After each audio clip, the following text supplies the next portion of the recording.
I found my belongings in trash bags by the gate. Mom stood with my siblings, saying, "You're 25, leave now." I just smiled, got in my car, and left.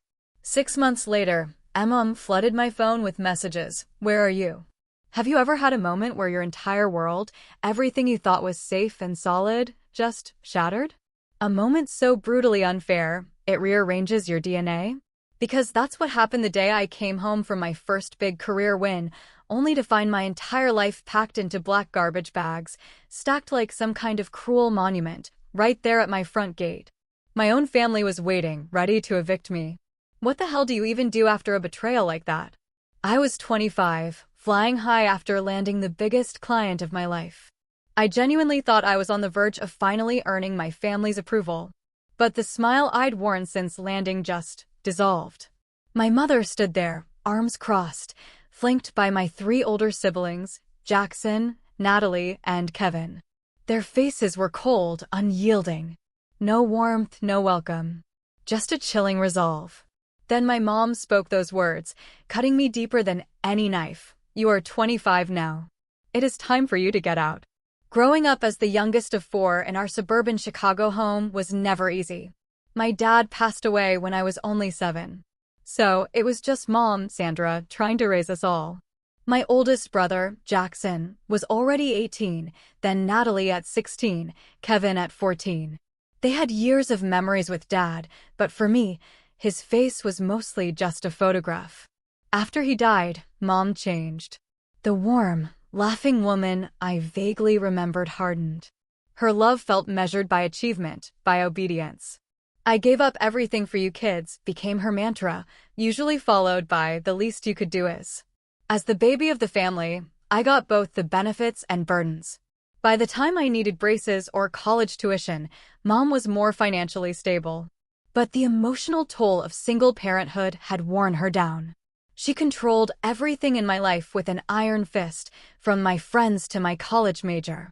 My siblings had all followed her approved paths: Jackson, the surgeon; Natalie, the corporate attorney; Kevin, the successful engineer. They married people Mom liked, bought homes in neighborhoods she approved of, had children on her schedule. They were her success stories, proof of her excellent parenting. And then there was me. I studied marketing, not medicine or law. I took a job at a startup instead of an established firm. And at 25, I was stubbornly single. By most standards, I wasn't rebellious, but in our family, I was definitely the black sheep. "When will you get a real job?" Mom would ask over Sunday dinner. Natalie was already making 6 figures at your age. Despite that constant tension, I chose to live at home after college. It was practical. My entry-level marketing gig paid modestly, and Chicago housing? Forget about it. Living with Mom let me save money and pay down student loans faster. "You can stay as long as you need," she'd said. Family supports family. But her support came with conditions, mostly unspoken, always present. I paid rent, bought groceries, did most of the chores. I drove her everywhere, fixed her tech problems, listened to hours of complaints about neighbors, coworkers, and sometimes even my siblings, though never when they were actually there. My siblings treated me like the perpetual baby, someone whose opinions just didn't matter. In family arguments, they'd side with Mom, dismissing my perspective as immature. "You'll understand when you have more life experience," Jackson would say, even though I'd lived alone for 4 years of college and traveled internationally, experiences he'd never had. The tension between my desire for independence and my family obligations grew. My friends were living on their own, dating freely, staying out late without a barrage of texts. I envied their freedom, but I felt trapped by finances and by what I thought was duty. Then came the opportunity that I hoped would change everything. Our marketing firm landed a huge client, and as the team member with the freshest ideas, I was chosen to present our campaign in New York. My first business trip. My first solo presentation. My first big career break. I spent weeks preparing, rehearsing until I could recite the pitch in my sleep. The night before my flight, Mom was distracted, barely acknowledging my nervous excitement. "I'll be back late Friday night," I reminded her while washing dishes. "Fine," she said, not looking up from her phone. Jackson and Natalie are coming over on Saturday with the kids. Make sure you're here to help. I promised, swallowing my disappointment at her lack of enthusiasm. In my heart, I truly hoped this professional milestone would finally earn her approval. If I could just prove my career path was viable, maybe she'd finally see me as an adult, not just a disappointing child. The New York presentation exceeded all expectations. The clients loved our campaign. My boss took me to dinner afterward, talking about a potential promotion and a raise. "You have real talent, Leah," he said. "I see a bright future for you with us." Those words warmed me more than the expensive wine we shared. For once, someone saw my potential, not my shortcomings.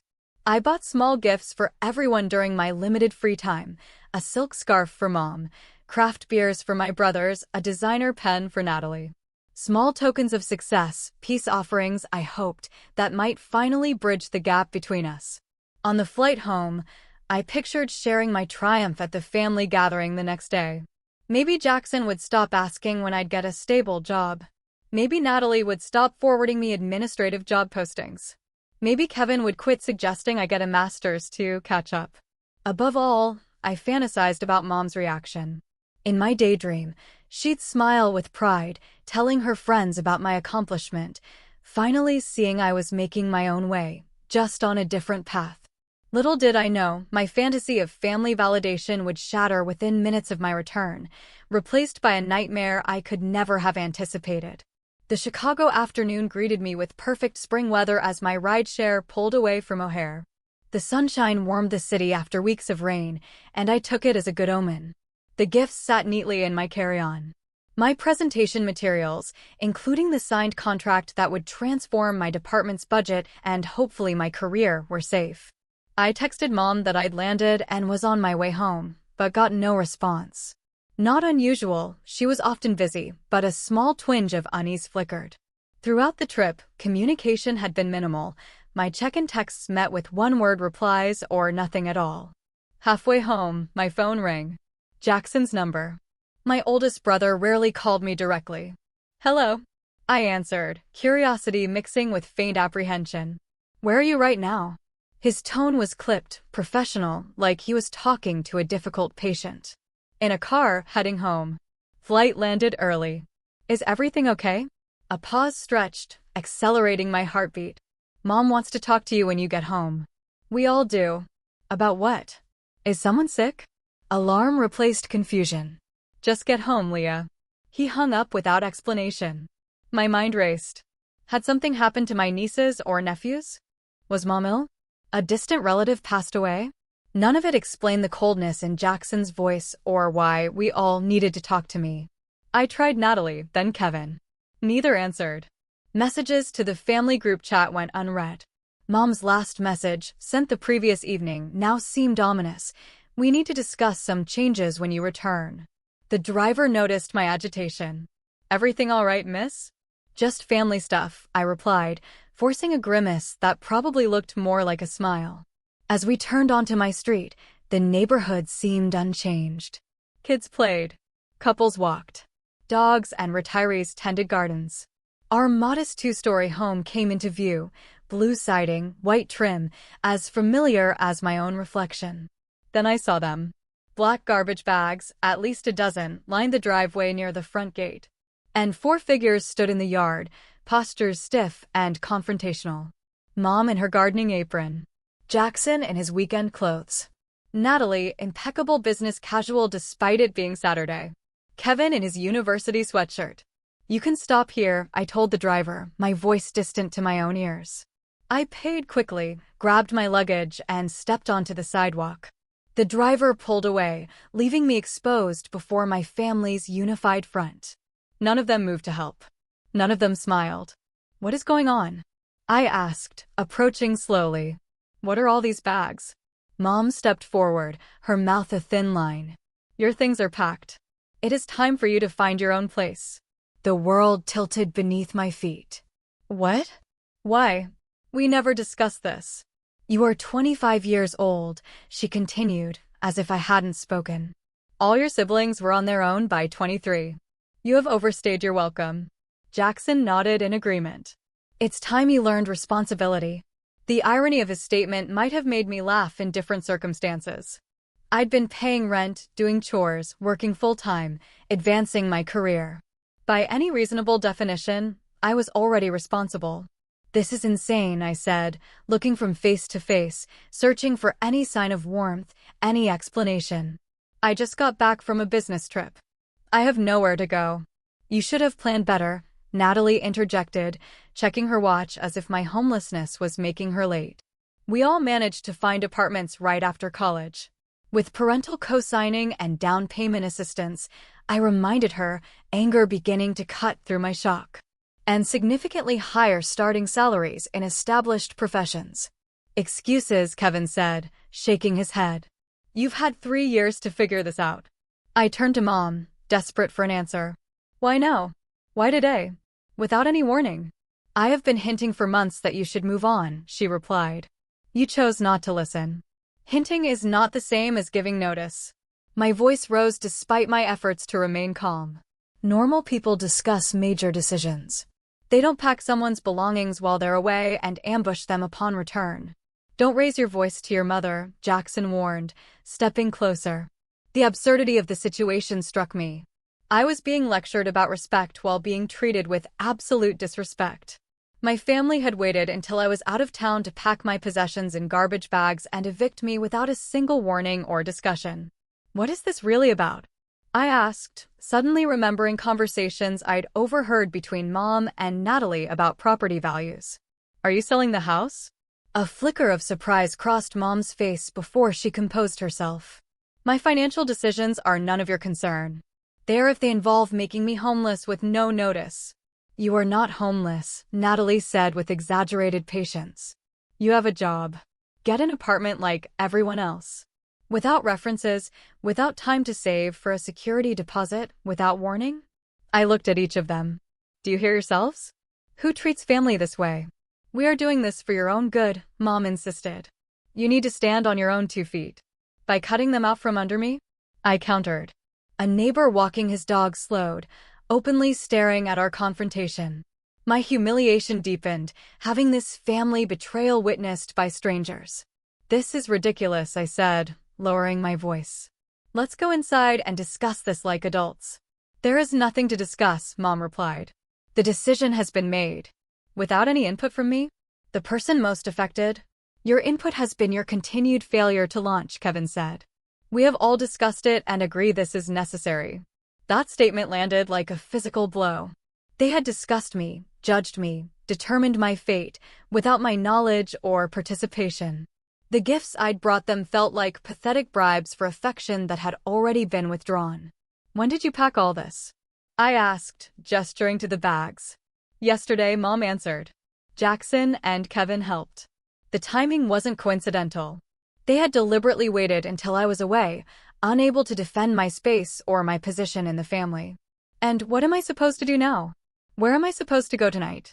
You should have friends you can stay with, Natalie suggested, though her tone implied doubt that I had any. Or get a hotel, Jackson added. You just got back from New York.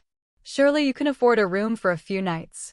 They didn't know the company had paid for my accommodations, or that my modest savings were earmarked for eventual moving costs I'd planned to discuss with Mom when the time was right.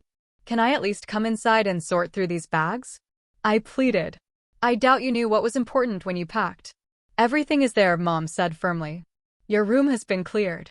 The finality of her statement made my stomach clench. They had erased me from the house while I was gone, as if I had never belonged there at all. White-hot anger surged through me, temporarily burning away the shock and hurt. 25 years of feeling less than, of trying to earn approval that never came, of walking on eggshells in my own home. All of it culminated in this moment of utter betrayal. How dare you? I said, my voice low and trembling. How dare all of you stand there acting righteous while doing something so cruel? Dramatic as always, Natalie muttered. Dramatic? I laughed, but there was no humor in it. You ambush me after a business trip, throw my possessions in garbage bags, and tell me I'm homeless effective immediately. But I'm the dramatic one. We knew you would react this way, Jackson said. This is why we did it while you were gone. You mean why you waited until I wasn't here to defend myself? I shot back. That's not responsible adult behavior.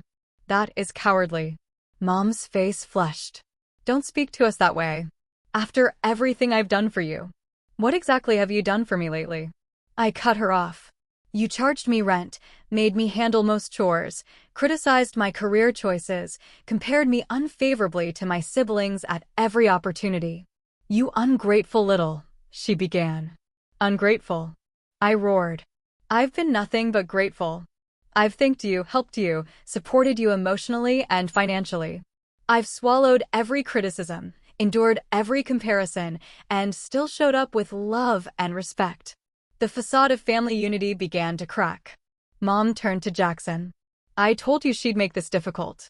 Make what difficult, exactly? I pressed. Why no? Why the urgency? Why the garbage bags instead of proper boxes? Why the audience? I gestured to my siblings. Kevin shifted uncomfortably.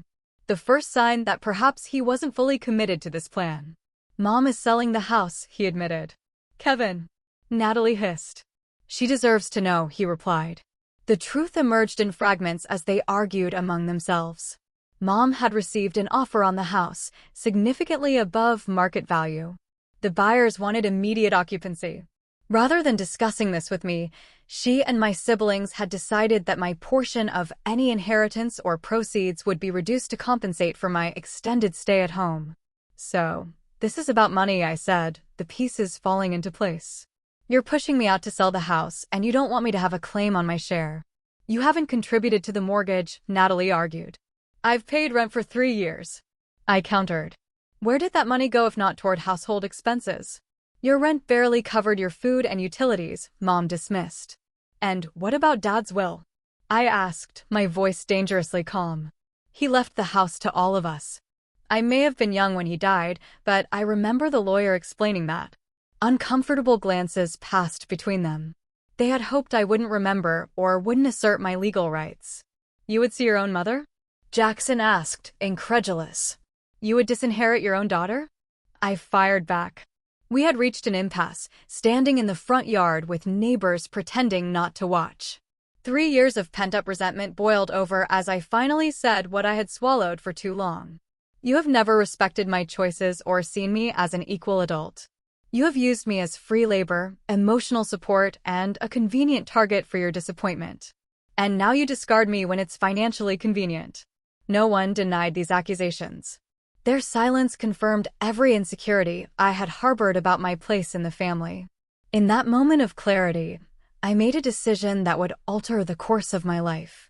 I walked to my car, which thankfully had been parked on the street during my trip, and opened the trunk. What are you doing? Mom demanded. Leaving, I replied simply. Isn't that what you want? One by one, I loaded the garbage bags into my car, grateful for the hatchback and folding rear seats. The bags contained my entire life: clothes, books, electronics, mementos. Things packed without care or concern for their significance. When the car was full, I turned to face them one last time. They stood together, a unit from which I had always been subtly excluded. You know, I said, my voice barely a whisper. I just landed the biggest client in our firm's history. I was about to get promoted. I brought gifts for all of you to celebrate. I laughed softly at my own naivety. I actually thought you would be proud of me. Leah, Kevin began, a hint of regret in his voice. No, I cut him off. You have all made your position clear. I will not stay where I am not wanted or valued. To their visible surprise, I smiled. Not from happiness, but from the sudden, profound weightlessness of having nothing left to lose. Goodbye, I said, getting into my car. I hope the money is worth it. I drove away without looking back, tears blurring my vision as I navigated familiar streets that suddenly felt foreign. My phone began buzzing with messages, likely my family realizing the implications of their actions, but I ignored them. With no plan and nowhere to go, I called the only person I trusted completely, my college roommate, Zoe. Through choked sobs, I explained the situation. Come here now, she said without hesitation. You can stay as long as you need. Zoe lived in an apartment 30 minutes away with her boyfriend, Tyler. When I arrived, they helped unload my car without judgment or questions, setting up their spare room as a temporary sanctuary. That first night was the lowest point. Curled on an unfamiliar bed, surrounded by garbage bags I couldn't bear to unpack, I cycled through shock, grief, and rage. My phone continued to buzz. Zoe eventually convinced me to read the messages. They were as expected. Mom insisted I was overreacting. Jackson lectured me about responsibility. Natalie sent links to apartment listings well outside my budget. Kevin alone expressed some regret about the method, though not the decision itself. These people are toxic, Zoe declared after reading them. You need space from all of them. They're still my family, I said weakly. Family doesn't treat each other this way, Tyler interjected. What they did was emotional abuse. Though the term felt extreme in the moment, the validation from outside perspectives helped me see the situation more clearly. What had happened was not normal. It was not my fault. And perhaps most importantly, I did not have to accept it. That night, I made two decisions. I would build a new life entirely independent from my family, and I would never again measure my worth through their approval. As I finally drifted to sleep in the early hours of the morning, a strange sense of possibility flickered beneath the pain. For the first time in my adult life, I was truly free to define myself on my own terms. The first week was a blur of practical challenges. Zoe and Tyler insisted I stay as long as needed, but I knew their one-bedroom apartment was too small for 3 adults long-term. Their generosity bought me time to find alternative housing without rushing into a bad situation.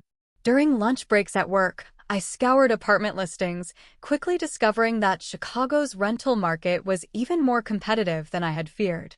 Most places required proof of income 3 times the rent, perfect credit, first and last month's rent, plus a security deposit and landlord references I didn't have. My modest savings, which had seemed substantial when living at home, barely covered the upfront costs of securing housing. After 10 days of searching, I found a tiny studio apartment in a less desirable neighborhood.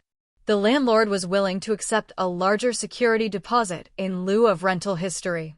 The apartment was nothing like the comfortable home I'd left. Paint peeled in corners, appliances were outdated, strange noises filtered through thin walls. But it was mine. A space where no one could pack my belongings or question my choices. Moving in highlighted how little I actually owned. My family had packed my personal possessions, but none of the household items necessary for independent living. I had no dishes, no towels, no cleaning supplies, no furniture beyond my bedroom set. We'll have a housewarming, Zoe declared, helping me unpack my clothes. Everyone brings something useful instead of decorative crap. True to her word, she organized a small gathering of college friends and work acquaintances. They arrived bearing second-hand furniture, kitchen essentials, and home goods. By evening's end, my apartment had transformed from an empty shell into a basic, but functional living space. It's not much, I apologized as we sat on mismatched chairs, eating pizza off paper plates. It's a beginning, my friend Amber corrected. And you did it without their help. Financial reality hit hard that first month. After paying rent, utilities, grocery bills, and transportation, my previously adequate salary left almost nothing for savings or emergencies. I created spreadsheets, tracked every expense, meticulously meal planned, and learned which grocery stores offered the best prices. Work became my anchor, my salvation. The Monday after being forced out, I arrived early, threw myself into finalizing the New York client's campaign, and channeled all my emotional turmoil into creative energy. My boss noticed. "You've been putting in serious hours," he commented 2 weeks later. "The New York presentation was excellent, and your follow-up has been impeccable." "Thank you," I replied simply, not mentioning the personal chaos behind my professional dedication. "We're restructuring the team," he continued. "I'd like you to lead the digital marketing division. It comes with a 15% raise and more responsibility." The promotion could not have come at a better time. The additional income wouldn't make me wealthy, but it eased the constant financial anxiety of solo living. More importantly, it validated my career path, the very one my family had dismissed as inadequate. While my professional life flourished, I struggled emotionally. Nightmares about homelessness disrupted my sleep. Unexpected sounds in my new building triggered panic responses. Trust issues colored my interactions with coworkers and friends. You should talk to someone professional, Zoe suggested during one of our weekly coffee meetups. Therapy is expensive, I countered. So is the emotional toll of trauma, she replied. Your new job has health insurance. She helped me navigate the insurance portal to find therapists. The woman I chose specialized in family estrangement and adult children of controlling parents. Our first session opened floodgates I hadn't realized were holding back an ocean of hurt. What your family did was not normal or acceptable, my therapist affirmed. Evicting someone without notice is legally questionable, even with family. Doing it while you were away shows premeditation and a fundamental lack of respect. Weekly therapy sessions helped me recognize patterns of emotional manipulation that had defined my family relationships. I learned about concepts like scapegoating, golden children, and conditional love. Slowly, I began rebuilding my sense of self-worth, separate from family approval. Practical skills became another focus of my new independence. I'd never needed to handle certain aspects of adult life while living at home. Now I taught myself basic plumbing, how to jumpstart a car, simple cooking techniques, and home repairs. Each new skill felt like a tiny victory, proof that I could survive and even thrive on my own. 3 months after moving out, I encountered my brother Kevin at a coffee shop downtown. The meeting was accidental, uncomfortable, and revealing. You look good, he said awkwardly after we both froze in recognition. How are you? I'm doing well, I replied truthfully. Working a lot. I got promoted. That's great. He hesitated. Mom has been asking about you. Has she? Strange way of showing concern, cutting off all contact. You cut off contact, he corrected. You stopped answering messages after being thrown out with no notice. Yes, I did. We stood in uncomfortable silence, holding coffee cups like shields. She wants you to come to Sunday dinner, he finally said. To talk things through. On what terms? I asked. What do you mean? Does she acknowledge what she did was wrong? Is she apologizing, or does she expect me to pretend nothing happened and resume the same dysfunctional relationship? His expression answered my questions. There would be no acknowledgement, no apology, no change. I can't do that, Kevin. I'm not the same person who left 3 months ago. She's still your mother, he insisted. Yes, I agreed. And I'm still her daughter. That didn't stop her from treating me like I meant nothing. As we parted ways, he seemed troubled, perhaps finally seeing our family dynamic from a new perspective. That brief encounter strengthened my resolve to maintain boundaries, even as it reopened barely healed wounds. The path forward was neither straight nor easy. Some days I felt empowered by my independence. Others, I crumbled under the weight of estrangement from my only family. But slowly, deliberately, I built a life that belonged wholly to me, furnished with my choices and governed by my values. It wasn't the life I had imagined, but it was becoming one I could be proud of. As 3 months stretched into 4 and then 5, a remarkable transformation began. The constant anxiety that had characterized my first weeks of independence gradually subsided, replaced by growing confidence in my ability to handle whatever challenges arose. My promotion proved to be a turning point professionally. Leading the digital marketing division meant higher visibility within the company and direct client contact. I assembled a small but effective team, implemented new analytic strategies, and delivered consistent results that impressed both clients and executives. Your campaign increased engagement by 40%, our CEO noted during a quarterly review. That's impressive work, Leah. The acknowledgement, delivered in front of the entire leadership team, felt more validating than any family approval I had ever sought. My colleagues saw my value without the distorting lens of family history or comparison. With financial stability came practical improvements.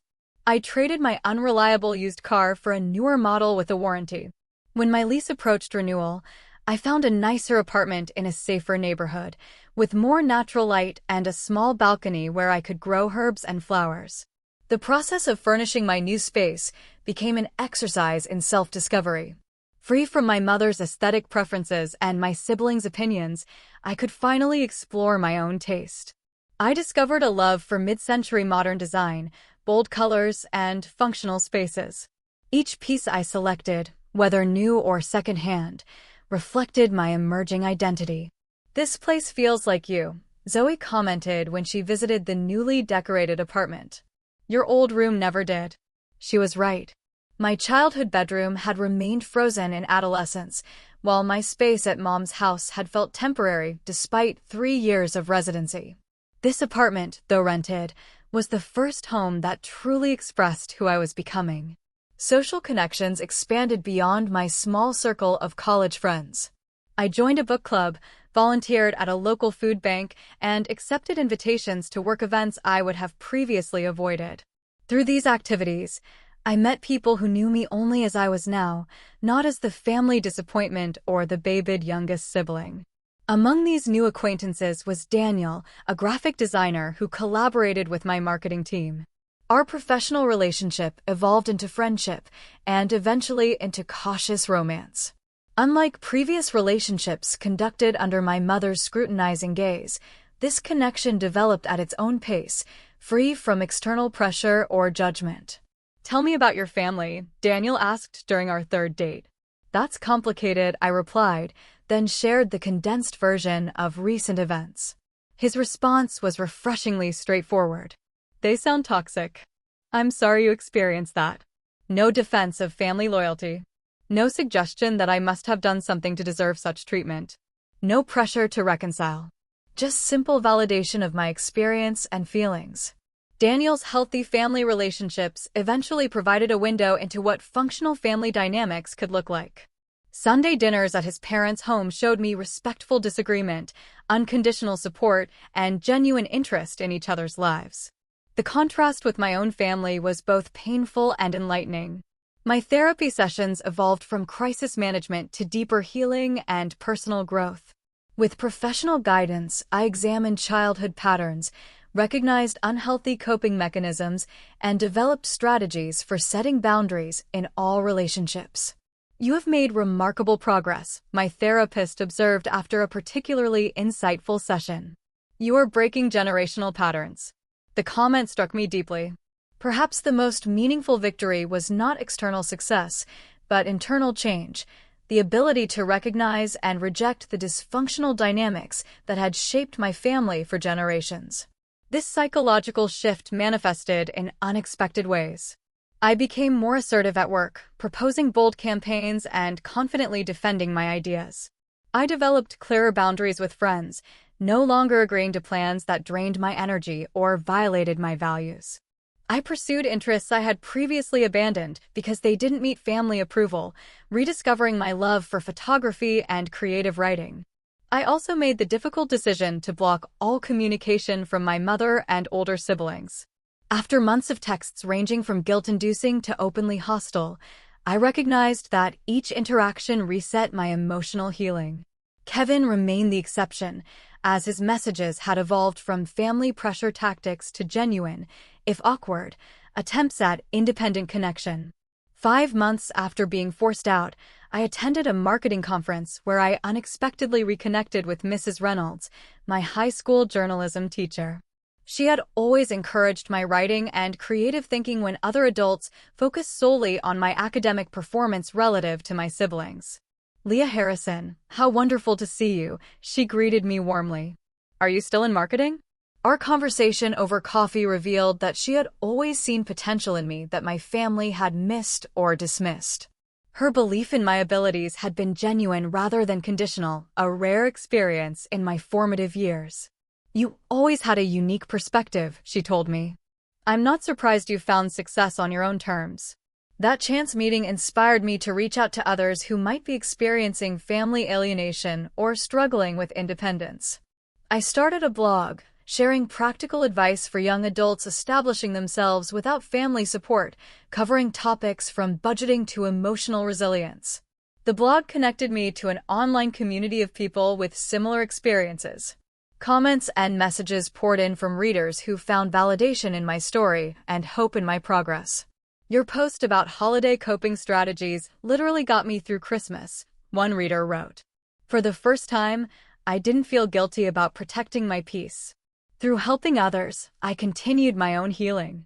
The blog created a space to process my experiences, transformed painful memories into useful lessons, and surrounded me with a community who understood without explanation. As the 6-month mark of my forced independence approached, I realized that the family who had discarded me had unintentionally given me the greatest gift, the opportunity to discover my strength, reshape my identity, and build a life aligned with my authentic self. The journey had been painful, but the destination was proving worth every difficult step. Exactly 6 months after finding my belongings in garbage bags, my phone began buzzing with notifications. Messages from my mother flooded in first 1, then 5, then dozens more throughout the day. By evening, I had received exactly 60 texts from her, ranging from accusations to pleas. Where are you? Why won't you answer after everything I've done for you? I need to talk to you. This is an emergency. Please call me. The final message, sent at 11:30 p.m., struck a different tone. I made a mistake. I need your help. Against my therapist's advice and my own better judgment, I read them all. Something had clearly happened. Something significant enough to break through my mother's pride and denial.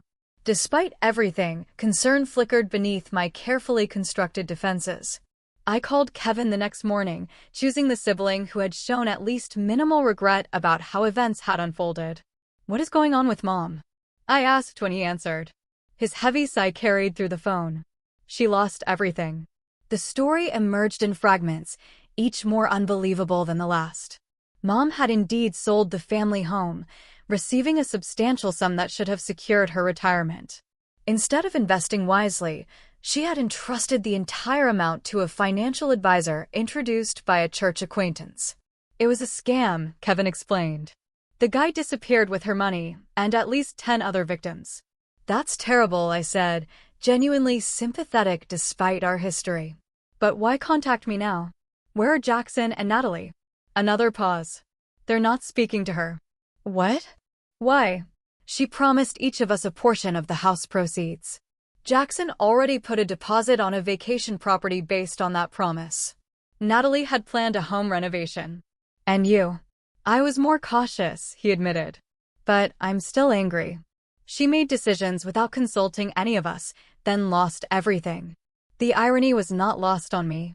My mother had excluded me from decisions about my own living situation, and now she felt the sting of similar treatment from her other children. There's more, Kevin continued reluctantly. She has nowhere to live. The new owners took possession of the house last week. She's been staying in a motel, but her funds are running out. Where does she expect to go? She mentioned your new apartment. A cold wave of disbelief washed over me. After throwing me out without notice, my mother's plan was to move in with me? The audacity was breathtaking. That is not happening, I said firmly.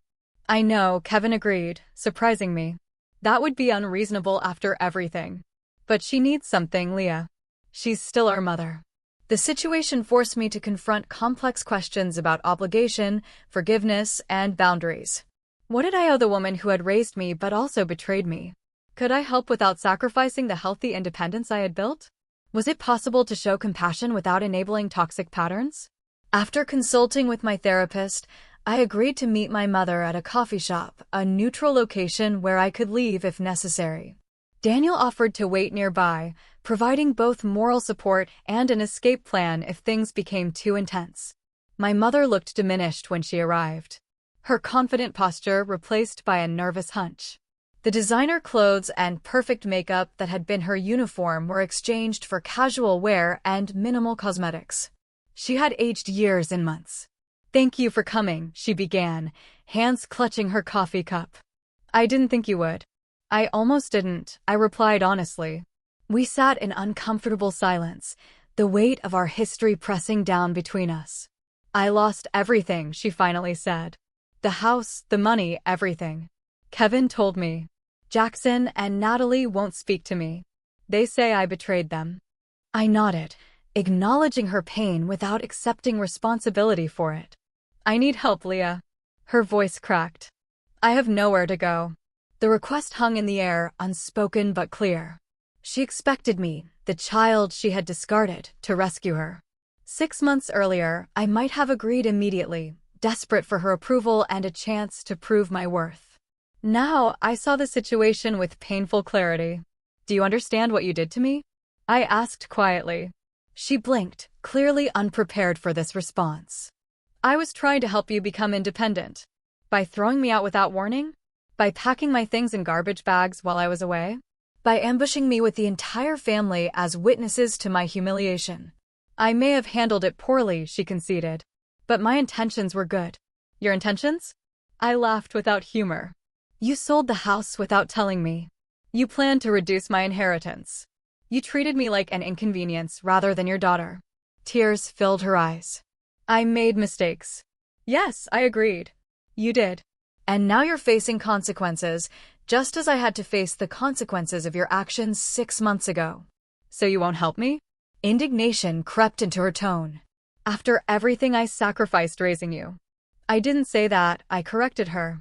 "I am willing to help, but on my terms, not yours." I outlined the boundaries I had carefully considered with my therapist's guidance. I would help her find affordable senior housing and contribute a modest monthly amount toward her expenses. I would not allow her to move in with me, borrow money directly, or resume the controlling relationship of the past. "That's your idea of help?" she asked incredulously. "That's what I can offer while still respecting myself," I replied. "Take it or leave it." Our conversation continued for nearly 2 hours, cycling through accusations, justifications, tears, and tentative steps toward understanding. My mother struggled to accept that our relationship had fundamentally changed, that her authority had been permanently diminished by her own actions. "I never thought you would be so hard," she said at one point. "I never thought I would need to be," I countered. But here we are. By the end of our meeting, we had reached an uneasy agreement. I would research housing options and help with the application process.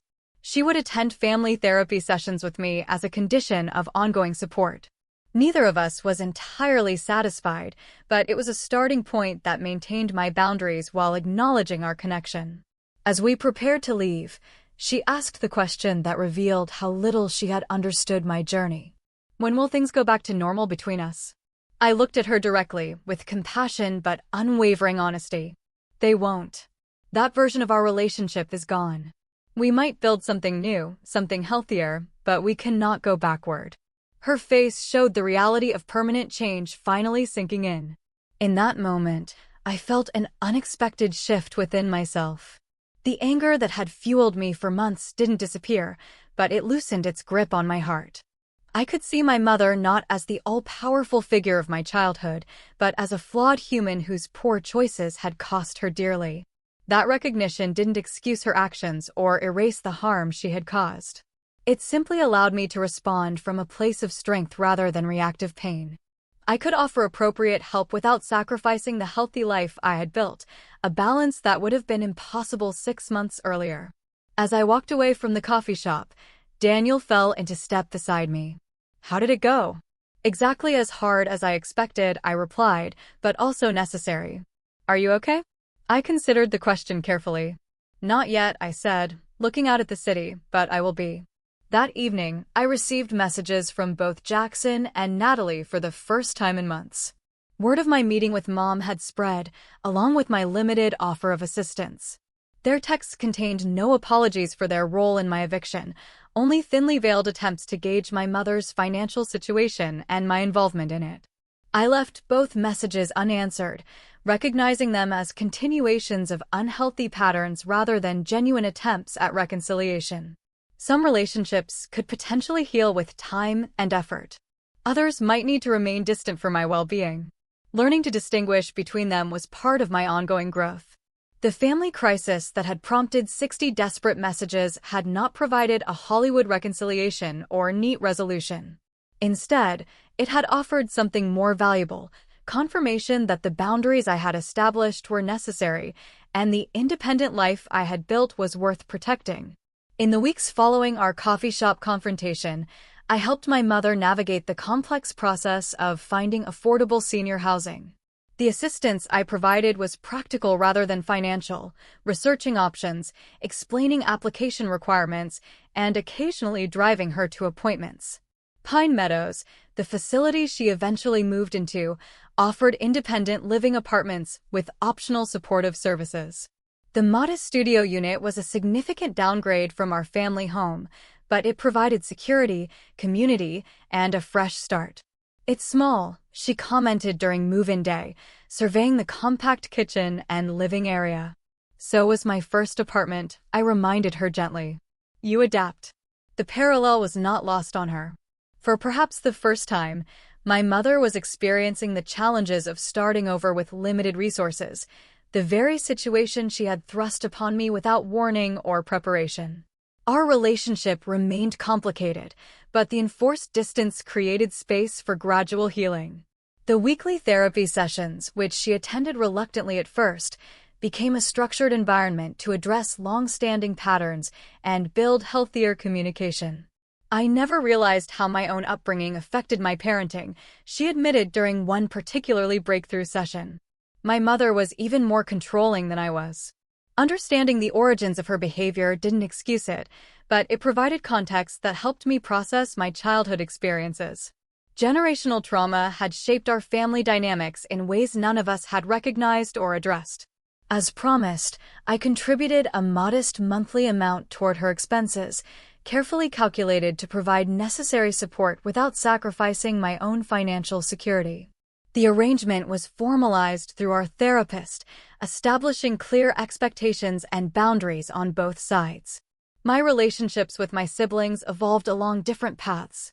Kevin and I rebuilt a cautious connection, meeting occasionally for coffee and maintaining text communication. He apologized for his role in my eviction and acknowledged that he should have stood up for me, an acknowledgement that opened the door to potential reconciliation. "I knew it was wrong," he admitted. "Why didn't you?" I asked, not accusingly, but with genuine curiosity. "It was easier to go along," he confessed. "I've always done what Mom and Jackson thought best, even when I disagreed." His honesty revealed patterns I recognized from my own experience, the complex dynamics that had shaped all our choices and reactions. Through our conversations, we both gained insights into the family system that had constrained us in different ways. Jackson remained distant, occasionally sending impersonal holiday greetings or family announcements, but making no effort at meaningful connection. His pride prevented him from acknowledging any wrongdoing, and I no longer felt compelled to seek his approval or forgiveness. The most surprising development came from Natalie. 6 months after our mother's financial collapse, my sister experienced her own crisis when her husband announced he wanted a divorce. Suddenly single with 2 children and a lifestyle she could no longer maintain independently, she gained unexpected perspective on vulnerability and independence. "I never understood what it meant to have your life upended overnight," she confessed during an unexpected phone call. "I think I get it now." Our reconciliation was tentative and incomplete, but it opened possibilities I hadn't anticipated. We began meeting monthly for lunch, gradually rebuilding trust through small, consistent interactions rather than grand gestures or dramatic apologies. While family relationships slowly evolved, my professional life continued to flourish. 1 year after the promotion that had coincided with my forced independence, I was offered the position of Director of Marketing, overseeing all campaigns and client relationships. The new role came with a substantial salary increase, stock options, and enhanced benefits. For the first time, I felt truly financially secure, capable of building long-term stability rather than merely surviving month to month. With this security came the ability to pursue a dream I had privately harbored, but never voiced to my family: homeownership. Working with a realtor, I found a small but charming condo in a diverse neighborhood with a reasonable commute downtown. The day I received the keys, I stood alone in the empty living room, overwhelmed by the significance of the moment. This space was mine, purchased with my earnings, selected by my preferences, secured by my credit and reputation. No one could pack my belongings or demand I leave. No one could diminish this achievement or take it away. I hosted a housewarming party for the friends who had supported me through the darkest periods of the previous year. Zoe and Tyler, Daniel, work colleagues, therapy group members, and even Kevin attended, filling my new home with laughter and positive energy. I propose a toast, Zoe announced, raising her glass. To Leah, who turned garbage bags into a gorgeous home through sheer determination and courage. The reference to how my journey had begun prompted knowing smiles rather than painful memories. What had once been traumatic had transformed into an origin story of resilience and growth. As my external circumstances stabilized, I continued the internal work of healing and self-discovery. With my therapist's encouragement, I established a small scholarship fund for young adults aging out of foster care or leaving difficult family situations. The modest grants helped recipients with security deposits, professional clothing, or educational expenses, addressing practical needs often overlooked by larger programs. You have turned your pain into purpose, my therapist observed when I shared feedback from the first scholarship recipients. That is true healing. The observation resonated deeply. The betrayal that had initially shattered my sense of security had ultimately revealed strengths I might never have discovered otherwise. Being forced to stand alone had taught me that I could not just survive, but thrive on my own terms. My relationship with my mother would never return to what it had been, nor what I wanted it to be. The dynamics that had defined our earlier interaction were fundamentally unhealthy, rooted in control rather than respect. Instead, we were slowly building something new, a relationship between adults with clear boundaries and realistic expectations. During our last therapy session of the year, my mother said something that demonstrated how far we had both come. "I am proud of you," she stated simply. "Not because you are successful by conventional standards, though you are. I am proud of who you have become, how you have handled adversity, much of which I caused." The acknowledgement, offered without qualification or comparison to my siblings, was perhaps the most genuine approval she had ever expressed. It mattered to me, but in a different way than it once would have. Her validation was welcome, but no longer necessary for my sense of worth or identity. That evolution represented the most profound lesson of my journey. Love should not require perfect compliance. Achievement should not be a prerequisite for belonging. And family connections, while important, cannot define our entire sense of self. There are wounds that never completely heal, relationships that cannot be fully restored, and betrayals that permanently alter our understanding of trust and loyalty. Yet within those painful realities lie opportunities for growth that might otherwise remain undiscovered. Sometimes, being forced out of what feels like home leads us to where we truly belong, to the person we were meant to become. What began with garbage bags at a gate ended with the keys to my own front door. Both literally and metaphorically. The journey between those points transformed not just my circumstances, but my fundamental understanding of family, independence, and self-worth. In losing what I thought I needed, I found what I truly deserved. A life defined by my choices rather than others' expectations. Have you ever experienced a moment where family betrayal ultimately led to unexpected strength? How did you rebuild your life after a relationship breakdown? Tell me what you think, I really want to know.